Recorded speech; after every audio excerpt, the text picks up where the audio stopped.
बिस्मिल्लाहिर्रहमानिर्रहीम अस्सलाम वालेकुम। आप लोग देख रहे हैं YouTube channel law and wisdom और मैं हूं इंजीनियर एडवोकेट अयास नूर। आज की वीडियो में हम बात करेंगे कि सेल और एग्रीमेंट ऑफ सेल में क्या डिफरेंस है और बहुत ही अहम क्वेश्चन है कॉन्ट्रैक्ट ऑफ लॉ में। पार्ट 2 के अंदर ये क्वेश्चन तकरीबन हमेशा हर रोज़ हर दफ़ा ज़रूर आता है। सो चलें आज की वीडियो स्टार्ट करते हैं। अच्छा जी, सबसे पहले इंट्रोडक्शन की अगर हम बात करें तो आपने इंट्रोडक्शन में ये तो बात आपने हमेशा एक जहन में रखनी है याद कि कोई भी माशरा होता है, कोई भी सोसाइटी हो, वहाँ पे कॉन्ट्रैक्ट तो ज़रूर होता है। जैसे कॉन्ट्रैक्ट माशरे में ना हो तो मतलब वो चीज़ इनकम्प्लीट है। हमारी डेली लाइफ के अंदर हम बहुत सारे लोग हैं, डेली बहुत सारे लोगों के साथ कॉन्ट्रैक्ट करते हैं और उस कॉन्ट्रैक्ट के अंदर जो अहम चीज़ है वो ये होती है कि हम बहुत सारी चीज़ें सेल कर रहे होते हैं।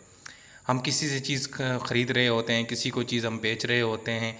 तो ये जो चीज़ हमारी डेली यानी रूटीन का एक हिस्सा भी है। हम शॉप पे जाते हैं, हम चीज़ें सब्ज़ी ख़रीदते हैं, हम और चीज़ें खरीदती हैं, कपड़े शॉपिंग करते हैं। मतलब ये चीज़ें आपको तो बहुत सारा आपको फेस करना पड़ती हैं।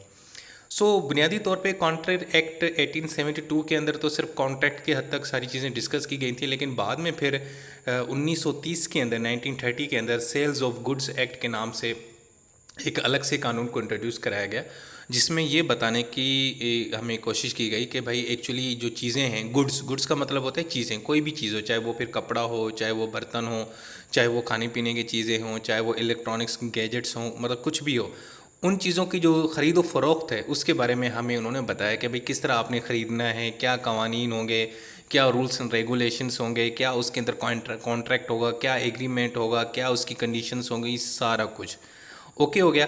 पहला तो इंट्रोडक्शन ये हो गया। और क्योंकि जिस तरह नाम से वाज़े होता है कि सेल एंड एग्रीमेंट, तो सेल हम यानी कि सेल के बारे में यहाँ बात करने जा रहे हैं। तो जो सेल ऑफ गुड्स एक्ट है 1930, उसके अंदर इसके बारे में सारी चीज़ें डिटेल में दी गई हैं। इसी के बारे में हम बात करेंगे। अच्छा, सबसे पहले अब हम शुरू क्या करेंगे, स्टार्ट हम यहाँ से करेंगे कि पहले तो हम ये देखेंगे कि जो लफ्ज़ सेल है इसका मतलब क्या है, इसकी डेफिनेशन क्या है। पहले तो इसका कॉन्सेप्ट क्लियर हो जाना चाहिए। ये क्या चीज़ है? ये सिंपल एक कॉन्ट्रैक्ट होता है जिसके अंदर एक शख्स, एक बंदा, कोई भी पर्सन गुड्स की ओनरशिप किसी और को ट्रांसफ़र करता है। ओनरशिप से मुराद उसकी मिल्कियत, उसका यानी कि वो एक चीज़ है उसके पास, वो उसका मालिक है, लेकिन अब वो किसी और को दे देता है और कहता है कि भाई आज के बाद तुम इस चीज़ के मालिक हो। अब ये क्या है? ये एक कॉन्ट्रैक्ट है, लेकिन इस कॉन्ट्रैक्ट में हुआ क्या है, इसमें ये हुआ कि एक चीज़ की जो ओनरशिप है, ये लफ्ज़ याद रखिएगा, ओनरशिप ऑफ गुड्स, ये मैं बार बार आगे चल के रिपीट करूँगा, इसको आपने जहन में रखना है। सिर्फ ये नहीं है कि एक चीज़ दूसरी जगह से ट्रांसफ़र हो जाए, भाई इसमें है कि एक चीज़ की ओनरशिप, ओनरशिप से मुराद उसकी मिल्कियत।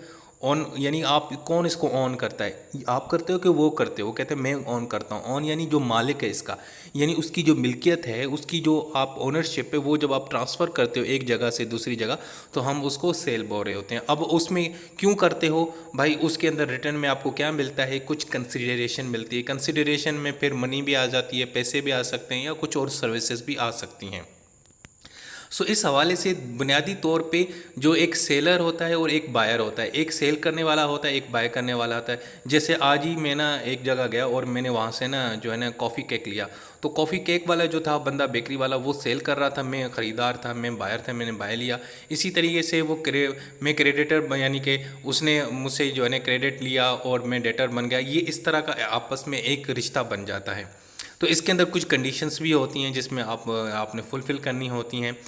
इसके अंदर हुआ ये कि एक चीज़ की जो ओनरशिप है वो दूसरी जगह पे यानी कि ट्रांसफ़र हो गई, और इसी को ही हम बोलते हैं कॉन्ट्रैक्ट ऑफ सेल। मतलब बहुत ही आसान सा सिंपल सा कॉन्सेप्ट है, इसके अंदर कोई रॉकेट साइंस नहीं है, नहीं ज़्यादा आपने इसके अंदर डिटेल में जाना है। अब आपने सिर्फ इतना समझना है कि जब आप एक चीज़ की ओनरशिप किसी और को ट्रांसफ़र करते हैं तो हम उसको सेल, कॉन्ट्रैक्ट ऑफ सेल या सेल ऑफ कॉन्ट्रैक्ट बोलते हैं। अच्छा, अब इसकी क्या एसेशनल कंडीशंस हैं? जब आप किसी के साथ ख़रीदो फ़रोख्त करते हैं या किसी को कोई चीज़ सेल करते हैं तो उसकी क्या कंडीशंस हैं? भाई एक तो दो पार्टीज़ होनी चाहिए, ठीक है, एक ख़रीदार होगा, एक सेलर होगा, बेचने वाला। और इसके अंदर जो सब्जेक्ट मैटर है कि भाई आप क्या चीज़ यानी कि वो सेल कर रहे हो, ट्रांसफ़र कर रहे हो, ओनरशिप किसकी ओनरशिप ट्रांसफ़र कर रहे हो, यानी गुड्स की। गुड्स से मतलब कोई भी ऐसी चीज़, कैसा कोई भी ऐसा ऑब्जेक्ट जिसको आप मूव कर सकें, जिसको आप देख सकें। अब आप ये तो नहीं कहोगे कि जी मैं अपनी सांसें जो है ना उसको ट्रांसफ़र कर रहा हूँ, या मैं अपना दिल उसको ट्रांसफ़र कर रहा हूँ, या मैं अपनी मोहब्बत उसको ट्रांसफ़र कर रहा हूँ। ये चीज़ें ट्रांसफ़र नहीं हो सकती ना ये सेल ऑफ कॉन्ट्रैक्ट में, क्योंकि ये गुड्स नहीं है, ये नज़र नहीं आती, कि ये मैटर नहीं है, इनका कोई वेट नहीं है, इनको आप टच नहीं कर सकते, इनको आप इनका कोई मतलब इनके अंदर कोई मास नहीं है, ठीक है। तो ये गुड्स होनी चाहिए, यानी कि जैसे मोबाइल है, फर्नीचर है, बर्तन हैं, कपड़े है, सब्ज़ी है, दूध है, इस तरह की चीज़ें। अच्छा, दूसरा इसके अंदर ये होता है कि एक तो आपने इसके अंदर पेमेंट करनी है, वो अपनी जो भी लीगल आपकी कंट्री की करेंसी होगी, और दूसरा ये पास करना है, यानी सेलर से बायर, यानी जो सेल कर रहा था उससे लेके आपने अपने आप यानी ख़रीदार तक इसको ट्रांसफ़र होना चाहिए। और जो दूसरी आखिर में कंडीशन है कि भाई इसके अंदर फ्री कंसेंट हो, यानी सेलर और बायर की जो फ्री कंसेंट हो, उनको किसी ने उनके साथ कोई ज़ोर ज़बरदस्ती ना की हो। इसके अलावा कंसीडरेशन हो, लॉफुल ऑब्जेक्ट हो, ऐसे ना हो कि आप जो है ना किसी का सिर काट के ना किसी को बेच रहे हैं, किसी की टांग काट के बेच रहे हैं, ये ना हो। लॉफुल ऑब्जेक्ट हो, कोई हीरोइन ना हो, कोई एटम बम ना हो, इस तरह की कोई चीज़ ना हो, ये सारा कुछ।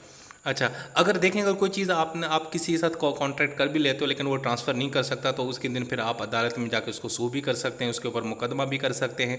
तो ये सारा कुछ हो जाता है इसके अंदर। तो ये बुनियादी तौर पे कुछ कंडीशंस हैं सेल की। अब हम पढ़ते हैं कि definition of agreement to sell ये क्या होता है। भाई इसमें भी ऐसा होता है कि जो गुड्स होती हैं वो एक जगह से दूसरी जगह ट्रांसफ़र कर दी जाती है, यानी ऑनरशिप हो जाती है। लेकिन इसके अंदर एक मसला है, वो ये है कि भाई जो इसकी जो ऑनरशिप है ना, या जो इसकी क्या कहते हैं, ये जो उसके अंदर एक्चुअली फ्यूचर कंडीशंस यानी जहन में रखा होता है। वो कैसे देखें, क्या कह रहा है, transfer of property in goods that is to take place in future time, यानी वो जो चीज़ें हैं वो फ्यूचर में जाके ट्रांसफ़र की जाएंगी, और transfer might take place depending on the fulfilment of certain conditions. या तो वो कहेगा कि भाई मैंने आपके साथ एग्रीमेंट किया, मैंने आपसे मोबाइल लेना था, लेकिन हुआ ये कि आप ये मुझे मोबाइल जो है ना, अब मैंने ख़रीद तो लिया है लेकिन अभी वो उस बंदे के पास है, यानी कि दुकानदार के पास है। वो कहता है कि भाई ये आपको ना 8 बजे मैं ना आपको ट्रांसफ़र करूँगा, या आपको अगले महीने की 9 तारीख को, तो ये होगा फ्यूचर में। या फिर ये कहेगा कि भाईजान ये मैं आपको तब ट्रांसफ़र करूँगा जब आप 9 साल के हो जाओगे, या जब बरसात होगी, या जब जिस दिन पूरा दिन जो है ना वो सूरज निकलेगा, यानी कोई ऐसी कंडीशन, या जब आपका ये वाला मोबाइल ख़राब होगा तब मैं आपको दूंगा। मतलब या तो कंडीशन होगी या कोई फ्यूचर टाइम होगा, यानी उसी टाइम ये चीज़ आप ट्रांसफ़र नहीं कर रहे। यहाँ पे आप नोट कर रहे हो ना, सिंपल सी चीज़ है, आप गए, आपने पैसे दे दिए, हर चीज़ हो गया, एग्रीमेंट भी हो गया, लेकिन वो चीज़ ट्रांसफ़र नहीं हुई। वो कहते हैं कि फ्यूचर की होगी। बाज़ औक़ात हमें एडवांस में बुकिंग नहीं करवा रहे होते, ये समझो वही चीज़ है इस किस्म की, कि वो चीज़ आपको बाद में मिलती है लेकिन आप एग्रीमेंट कर रहे होते हो। तो इसमें क्या होता है कि जो टर्म्स एंड कंडीशंस हैं वो पहले एस्टेब्लिश हो जाती हैं और इमीडिएटली ट्रांसफ़र नहीं होती जिस तरह सेल के अंदर होती है। सो एग्रीमेंट तो सेल के अंदर होता है कि आपने एग्रीमेंट कर लिया है सेल का, लेकिन उसकी जो जो ट्रांसफ़र करनी है प्रॉपर्टी की, वो एक्चुअली फ्यूचर में होगी या किसी कंडीशन के ऊपर या किसी खास सर्कमस्टांसेस में होगी।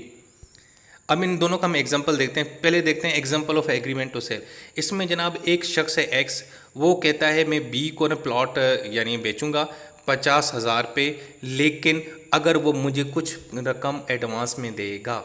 यानी अब इसने क्या किया, कंडीशन लगाई कि अगर आप मुझे आधी रकम दोगे तो मैं आपको एडवांस में आधी हाफ प्राइस यानी पेमेंट दोगे तो मैं आपको ये प्लॉट 50,000 में दूंगा। अब ये उसने क्या किया, उसने एक कंडीशंस लगाई। एक दूसरी चीज़ एग्जांपल देते हैं कि एक्स ने एग्री किया कि मैं तुम्हें 10 बैग दूंगा यानी गंदम के वाई को 30,000 के लिए, लेकिन जब मेरे पास स्टॉक आएगा।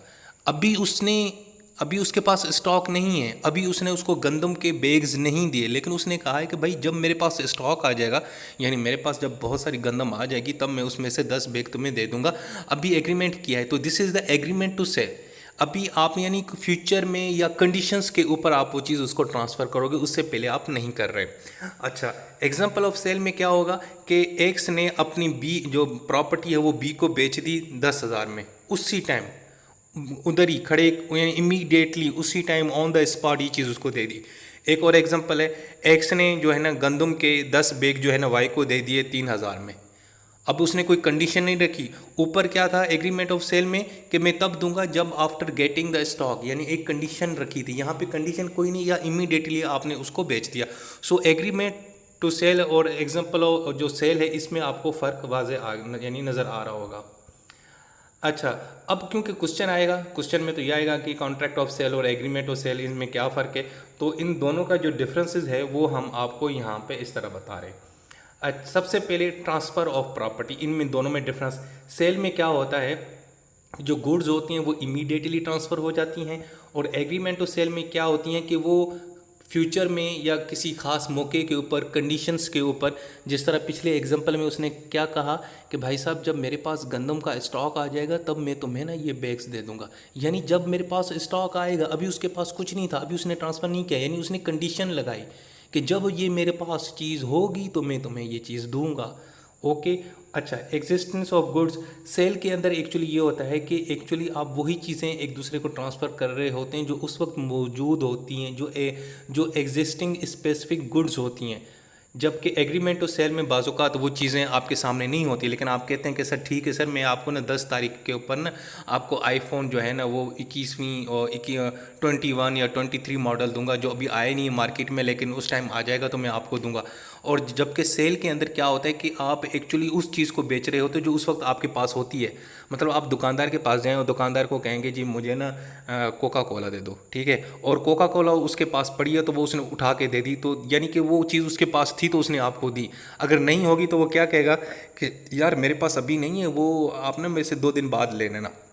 वो कहता ठीक है मैं आपसे ले लूँगा, चलिए मेरे पैसे तो ले लेना। वो आपने उससे पैसे ले लिए, तो ये क्या हुआ, ये होगा एग्रीमेंट टू सेल के, यानी वो चीज़ थी नहीं उसके पास, उसने वो बाद में अरेंज कर ली। सेल के अंदर एट, क्योंकि इमीडिएटली ट्रांसफ़र तभी हो सकता है जब वो चीज़ आपके पास मौजूद हो, तो एग्जिस्टेंस ऑफ गुड यानी उसी वक्त होनी चाहिए सेल के अंदर, और एग्रीमेंट के अंदर कंडीशंस है। अच्छा, उसके बाद है burden to bear loss. Sale के अंदर ये होता है कि कॉन्ट्रैक्ट हो जाता है, आपने एक बंदे से चीज़ें ख़रीद भी ली होती हैं, तो इवन अगर गुड्स ख़राब हो भी जाती हैं तो वो फिर भी जो उसका जो नुकसान है वो कौन पे करेगा, बायर करेगा, ख़रीदार करेगा। वो क्यों, क्योंकि भाई उसने उस चीज़ें ख़रीद तो ली है ना, वो ओनरशिप तो उसके पास आ गई। चले अगर वो देखें यहाँ पे अब एक चीज़ आ गई, एक होती है ओनरशिप और एक होती है पोजीशन। बाज़ औक़ात ये होता है कि आपने किसी से चीज़ खरीद ली होती है, लेकिन आप कहते हैं कि यार ये अपने पास ही रख, मैं तुमसे बाद में ले लूँगा। होती आपकी चीज़ है, वो उसके पास पड़ी होती है, लेकिन ख़राब हो जाती है तो भाई फिर भी नुकसान आपका होगा, क्योंकि भाई वो आप ओनरशिप तो आपके पास आ चुकी है ना। ओके, तो ये भी इस तरह से होगा। और एग्रीमेंट टू सेल में ये होगा कि इवन के चीज़, क्योंकि उसमें जो जो नुकसान होगा वो जो सेलर है वो उसको बर्दाश्त करना पड़ेगा। क्यों, क्योंकि एग्रीमेंट टू सेल के अंदर वो जो चीज़ ट्रांसफ़र होती है वो बाद में होती है, फ्यूचर में होती है। तो अभी क्योंकि वो एग्रीमेंट कंप्लीट हुआ ही नहीं है, सेल हुई नहीं है, क्योंकि सेल के अंदर जो सिर्फ सेल है उसके अंदर एक्चुअली आपका कॉन्ट्रैक्ट हो चुका है, आपने अगले बंदे को अपनी चीज़ की ओनरशिप दे चुके हो। भले वो आपके पास पड़ी थी, ख़राब होगी, लेकिन फिर भी वो बंदा पैसा यानी पे करेगा जिसने ये ख़रीदी थी। लेकिन एग्रीमेंट टू सेल के अंदर तो ये हुआ है ना कि भाई ये मैं चीज़ आपको फ़लाँ दिन के ऊपर दे दूंगा, तो इस वजह से अगर नुकसान हो जो भी होता है तो वो आपका ही नुकसान होगा, आपने पे करना है, क्योंकि अभी तक एग्रीमेंट कंप्लीट नहीं हुआ। वो तो अगले महीने की 10 तारीख को चीज़ जब आपने देनी थी तब कंप्लीट हो जाता है, यानी तब आपने उसको ओनरशिप ट्रांसफ़र करनी थी। इसके अलावा breach by seller, in case of breach of sale of contract observe by seller the. अच्छा, उसमें अब ये होता है कि अगर कोई चीज़ ख़राब हो जाती है, कोई मसला हो जाता है, तो उसके अंदर जो ख़रीदार है, बायर है, वो जनाब एक तो उसको सू भी कर सकता है डैमेजेस के लिए, और उसको कहेगा कि भाई मुझे ये चीज़ रिप्लेस कर दो। इवन कि आपने चीज़ उससे ख़रीद ली है, लेकिन उसके बावजूद आप पोजीशन उसके पास ही है कि चलो यार ये रख ले भाई, मैंने ये चीज़ ख़रीद ली है, मेरे से 2 दिन के बाद तेरे से ले लूँगा। वो कहता है ठीक है, लेकिन वो चीज़ ख़राब हो जाती है तो आप उसको सू कर सकते हो। लेकिन एग्रीमेंट टू सेल में इस तरह नहीं हो सकता। उसमें क्यों कि उसके अंदर जो है ना बायर सिर्फ़ और सिर्फ सू कर सकता है डैमेजेस के लिए, कि यार मैंने तुम्हारे साथ एग्रीमेंट किया था कि ये तुमसे मैं चीज़ लूँगा 10 तारीख को, तुमने उससे पहले किसी ख़राब कर दिया, यार ऐसे तो नहीं करना चाहिए था। तो वो डैमेजेस के ऊपर सिर्फ छोटे से जो है ना आप उसको सू कर सकते हो। ये नहीं कह सकते कि जी मुझे उसके बगैर एक नई चीज़ दे दो, ये दे दो, क्योंकि अभी तो आपका कंप्लीट हुआ भी नहीं था ना। अभी तो उसने 10 तारीख को आपको चीज़ देनी थी, उससे पहले अगर कोई चीज़ ख़राब हो गई तो ठीक है, आप कहेंगे कि यार इसको ज़रा मरम्मत करके इसकी मेंटेन करके मुझे दे दे, या जो थोड़ा बहुत मेरा नुकसान है वो मेरा पूरा कर ले, लेकिन आप उससे कंप्लीट नई चीज़ नहीं मंगा सकते, क्योंकि अभी आपकी ओनरशिप ट्रांसफ़र नहीं हुई थी। इसके अलावा इंसॉल्वेंसी ऑफ सेलर, अगर सेलर सॉल्वेंट हो जाए तो उसके बाद ये है कि जो बायर है ना वो चीज़ों को रिकवर कर सकता है उससे, ठीक है। और लेकिन एग्रीमेंट टू सेल में ये है कि बायर ने चीज़ें तो दे दी हैं लेकिन अभी तक उसके पास पोजीशन नहीं है। मतलब वो सेलर ये था बेचारा, वो पागल हो गया, ठीक है। तो बायर ने चीज़ें तो दे दी हैं लेकिन अभी तक वो जो पजी नहीं है, तो वो बाद में यानी पैसे वसूल कर सकता है कि भाई साहब इसको मैंने पैसे तो दे दिए थे और इसने कहा था कि मैं तुम्हें 10 तारीख को ये चीज़ दूंगा, लेकिन अब बेचारा ये तो हो गया सॉल्वेंट, तो बस अब मेरे पैसे वापस दें। तो ये इस तरह हो जाएगा। इस तरह इंसॉल्वेंसी और बायर, अगर ख़रीदारी बेचारा वो इंसॉल्वेंट हो जाए तो फिर क्या होगा? अगर एम्पायर जो है ना ने आपके साथ एग्रीमेंट कर लिया, आपने उसको चीज़ भी दे दी लेकिन उसने जो है ना उसको पे नहीं किया था, तो सेलर जो है ना वो रिकवर कर सकता है उसकी। और एग्रीमेंट तो सेल के अंदर ये होता है कि सेलर जो है ना वो रिफ्यूज़ कर दे कि भाईजान वो तुम तो अब सॉल्वेंट नहीं रहे, तुम तो सॉल्वेंट सॉरी हो चुके हो बायर, अब मैं तुम्हें ये चीज़ नहीं दूंगा, क्योंकि वो तो एग्रीमेंट था ना कि फ्यूचर में मैं चीज़ आपको प्रोवाइड करूँगा, ठीक है। सो जब आपको पता चल गया कि यार वो सॉल्वेंट बन चुका है तो अब क्या फ़ायदा, तो आप उसको मना करोगे, अपनी चीज़ को रोक कर रखोगे। इसी तरीके से राइट टू रिलीज़, इसमें ये होता है कि जो सेलर है ना वो उसको रीसेल नहीं करता, क्योंकि भाईजान वो एक्चुअली ओनरशिप तो ट्रांसफ़र हो चुकी है, लेकिन एग्रीमेंट टू सेल के अंदर वो उसको रीसेल कर सकता है। और बायर जो है ना कर तो सकता है, लेकिन बायर फिर उसको सू भी कर सकता है कि भाई ये क्या हो गया, तूने मुझे ज़बान दी थी कि 10 तारीख को तू मुझे ये चीज़ देगा, तूने 10 तारीख से पहले किसी और को दे दिया, तूने ये, तो उसको वो ब्रीच ऑफ कॉन्ट्रैक्ट का थोड़ा बहुत कर लेगा, बाकी अदरवाइज़ कोई ज़्यादा मसला नहीं होगा। अच्छा, इसको हम मज़ीद ज़रा इस तरह भी देख सकते हैं, अगर हम इसकी मीनिंग देखें दोनों को, ये भी एक कंपैरिजन है कि सेल का क्या है कि प्रॉपर्टी जब एक सेलर से बायर को इमीडिएटली ट्रांसफ़र होती है, लेकिन एग्रीमेंट टू सेल में वो फ्यूचर में होती है। इसकी डेफिनेशन मज़ीद ये है कि सेल की जो definition, transfer of ownership in the goods by the seller to buy in exchange of price paid और प्रोमिस्ड और partly paid and partly promised, ठीक है। जबकि उसके अंदर क्या होता है, उसके अंदर कुछ सर्टेन कंडीशंस होती हैं, उसमें आप एग्रीमेंट टू सेल करते हैं। इन दोनों के एग्जांपल हैं जो मैं ऊपर रिपीट कर चुका हूं।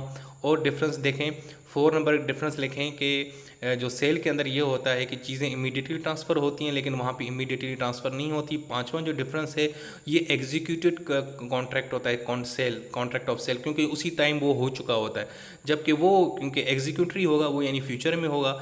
इसके अलावा जो नंबर 6 है, जो सेलर है वो जो है सू कर सकता है बाय को इन case of breach of contract, लेकिन उसके अंदर जो है ना सिर्फ वो डैमेजेस क्लेम कर सकता है। 7वें में sale is liable for the sale tax, क्यों कि कॉन्ट्रैक्ट ऑफ सेल में चीज़ एक दूसरे की ट्रांसफ़र हो चुकी है तो वो अब सेल टैक्स के लिए लाइबल है, लेकिन उसमें लाइबल नहीं है।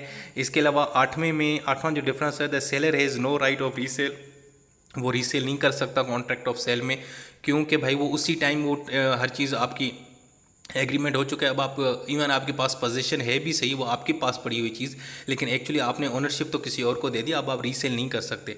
8वें में आप फिर भी ये रीसेल कर सकते हैं, यानी कि एग्रीमेंट टू सेल के अंदर, क्योंकि वो अभी आपने फ्यूचर में उसको ट्रांसफ़र करना है, अभी आपने नहीं किया। और इसके अलावा जो 9 डिफरेंस है लास्ट में वो ये है कि अगर कोई चीज़ का डिस्ट्रॉय हो जाती हैं और इवन वो सेलर की पोजीशन में पड़ी हैं, तो फिर भी उसका जो नुकसान है वो बायर ही यानी पे करेगा, क्योंकि भाई ओनरशिप तो उसको ट्रांसफ़र हो चुकी है, अब वो उसकी चीज़ हो चुकी है, भले वो सेलर के पास पड़ी थी। यानी एक दुकानदार से आप एक चीज़ खरीदते हैं, लेकिन आप उसको कहते हैं कि यार ये मैंने तेरे से ले लिए, ख़रीद लिए, ये एग्रीमेंट हो गया, सेल हो गया, लेकिन तुम इसको पास रख, मैं तुमसे सुबह कल परसों लूँगा। 4 दिन आपने उसके पास रखी और वो चीज़ ख़राब हो गई, तो अब भाई उसमें सेलर का कोई नुकसान नहीं है, क्योंकि अब आप ख़रीद चुके थे, तो ये आपकी चीज़ थी, अब आप खुद ही नहीं उठाए, तो भाई आपको इसका नुकसान पे करना पड़ेगा। लेकिन उसके अंदर द एग्रीमेंट्स और सेल के अंदर जो नुकसान होता है वो फिर भी सेलर को पे करना पड़ेगा, क्योंकि सेलर के पास चीज़ तो पड़ी है, अभी एग्रीमेंट हुआ था, लेकिन अभी वो ओनरशिप ट्रांसफ़र नहीं हुई थी, वो तो 10 तारीख को उसने दी थी। 10 तारीख से पहले अगर वो चीज़ ख़राब हो गई तो वो जो जिसकी है सेलर की है, तो वो उसी को उसका नुकसान यानी कि करना पड़ेगा, उसका जो है ना पे करना पड़ेगा। सो दोस्तों ये थी आज की वीडियो, इसके अंदर सेल और एग्रीमेंट टू सेल मैंने समझाने की कोशिश की है।